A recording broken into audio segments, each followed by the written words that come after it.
Hey guys, so we were here to cover a vigil right across the street at that center median where a person was hit and killed yesterday, and there was a group of people gathering, and Catalina Ibarra, she was there. And when this happened, Catalina, describe to me the reaction from you and your friends as you were going through the mourning process at the memorial. Well, we were waiting, we were talking about a friend, Gabriel Crispo, and we started feeling the movement, and at the beginning we didn't know what was it, and then we realized it was an earthquake, and it was a very long earthquake. For you, was it a rolling motion? Was it side to side? How would you describe the way it felt to you? It was side to side, yeah. And then were people kind of looking at each other, Like we were holding. I was holding with my friend hands, like we were like just holding. So it sounds like you were pretty scared. It was scary, yes.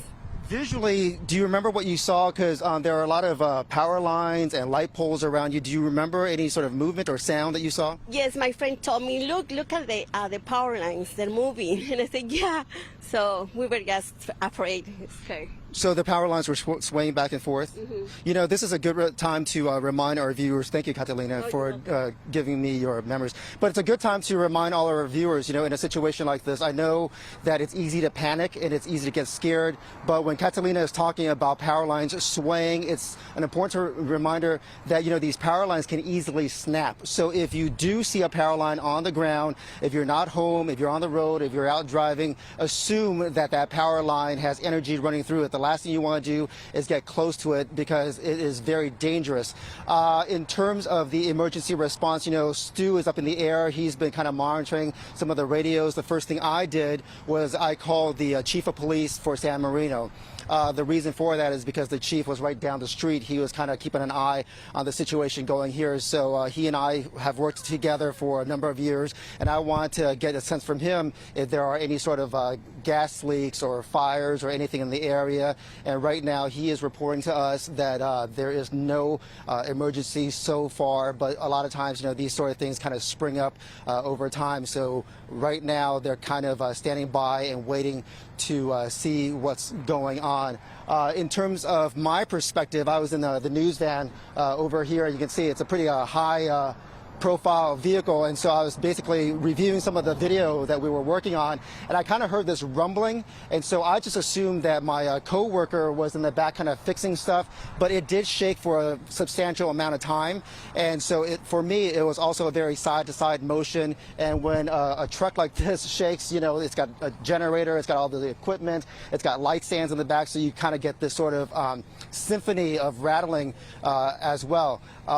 Just like you mentioned, Juan, you know, you're getting text messages from a lot of your friends. I grew up here in Southern California, so a lot of my friends have been reporting to me that they've been feeling this very sustained rolling motion from Thousand Oaks to Cypress down to the South Bay. So basically everyone is talking about this. You know, yesterday Dr. Lucy Jones was talking about how yesterday's quake was measured at a magnitude 6.4, and there was a very slim chance, a 9% chance, that within the coming days that we would get something much bigger than that. Well, sure enough, you know, there's a reason why Dr. Jones is the renowned earthquake expert all around the world. And so certainly, you know, that is something to think about. But as you mentioned, it's very important to have supplies ready to go, and with the sort of cluster that we have been experiencing, you know, a lot of us here in Southern California kind of take things for granted. I grew up here during the Whittier earthquake, and back then, you know, it happened right before school. So this was in the age before, you know, evacuation plans and stuff. And so a lot of us kids back then, you know, I was a freshman in high school. It happened right before first period, and everyone just kind of looked around, didn't know what to do, and we started just walking around. Luckily, this is happening during a holiday, so chances are most kids are with their families, and, you know, the parents can kind of ease things for them. I also was here during the Northridge earthquake. I think I was a freshman at the time, and that freshman in college rather, and that earthquake certainly lower magnitude than this aftershock, and we saw a lot of destruction. The 10 freeway collapsed at a couple of points up in the Antelope Valley.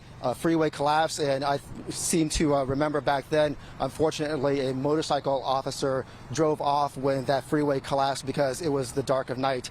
So right now, depending upon where you live, like Dr. Jones said yesterday, whether you are sitting on soil, whether you are sitting above bedrock, the sensation is going to be a lot different. Here in San Marino, certainly very flat. But right now, for most people, I think we're just trying to stand by and wait and see to get some perspective on this aftershock. But certainly, it was quite a doozy. I mean, everyone has been texting me that I grew up with.